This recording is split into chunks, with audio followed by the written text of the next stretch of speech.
Ingobozi enhloko izinto ezingaka kodwa khona into lekozo ngobozi zenhloko ngaphandle kwenkanga kunye nenkunzane. Oh, ndim lo ulayisinga ngenkunzane enhloko bendike nalisa khona ukulazi ndlazela. Ingabe utyiwa yintoni wena kulamazi into athethayo? You man. Captain, ndimthini lo mfazi? Sathini? Yeka lo mhlola lo uhamba ugoduka. Umhlola. Awu ndiyabulela ngeligama litsha umhlola. Yanga inkosi ngakusikelela ungafi na ushiya abantwana kunye nomfazi wakho engenandoda kuba kuyakuhlekiswa ngabe emapoliseni.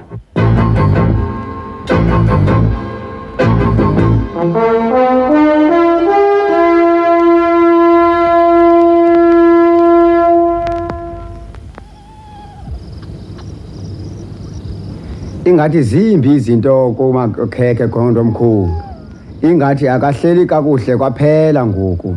Umuntu oyingozi kakhulu kumakhekhe ikwangulo kuthiwa nguMasiza. Khona ongajongwayo. Andiyithandi indlela amjikeleza ngayo umakhekhe Makhasi. Kondo imangaliso. Abanye aba akukho yabo ndiyakuxelela. Kondo omkhulu. Yabona ukuba uza kubavusa lo Masiza lo. Into ethetha ukuba umakhekhe kufuneka adlale naye Kondo omkhulu. Hayi Makhasi. Andifuni njalo mna. Kondo ongajongayo ngamehlo. Noko zininzi kakhulu izidumbu azikhuphileyo umakhekhe. Kondo omkhulu. Into endifunayo ayenze ngoku kunyamalala. Kondo omkhulu. Ndifuna aduke angabe abonakale umakhekhe. Umkhulu wena Kondo. Ndifuna bamfune de bamncama umntanami. Ingaba uyakumzimelisa phi ke ngoku Kondo ongajongwayo? Wathetha ngathi undilibele Makhasi ukuba ndingubani na. Kondo imangaliso. Mna ndiza kumdukisa kwalapha phakathi kwabo umakhekhe. Umkhulu wena Kondo. Baya kundityhutyha lonke ilizwe. Baya kuma nge-Angola bangamfumani. Hayibo. Uyazazi indawo Kondo omkhulu. Ndeva uthetha nge-Angola ngoku uthi na Kondo ongajongwayo. Nana uMakhasi lo madoda.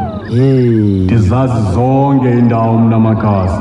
Umkhulu Kondo. Mna ndithumela amakhwenkwane am andijikelezele zonke indawo endifunela amayeza. Kondo ongajongayo ngamehlo. Leliphi elizwe ke walithanda kakhulu Kondo omkhulu? Kukho ilizwe endilithandayo kakhulu Makhasi kula mazwe aphesheya. Yangayo khokho.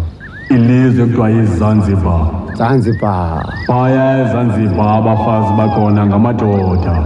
Ukuva kakuhle Kondo amadoda akhona abe ngabafazi. Kondo imangaliso. Amadoda ayapheka Makhasi. Kondo imangaliso. Ayahlakula.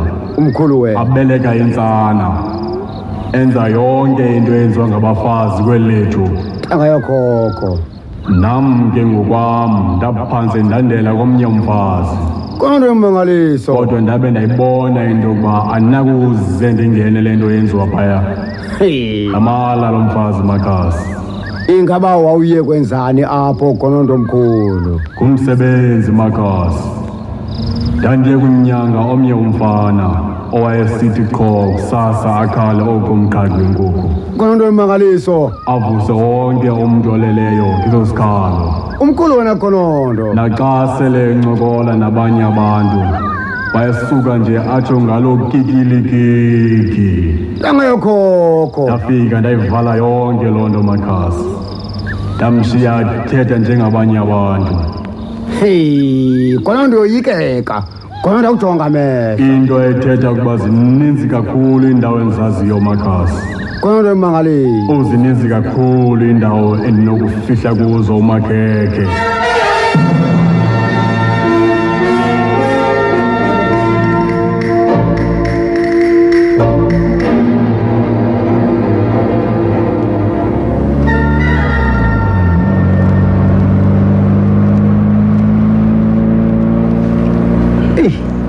Siyayisebenzisa inhloko ezityhakala ezi.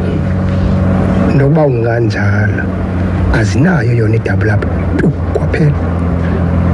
Kuba akakho umuntu nokuthi wandibona ndisenza oku nokuya. Awu ngenhlahla madoda. Nawu kuvela usigidi ke ngoku. Loo nto iza kundifihla tu ke ngoku.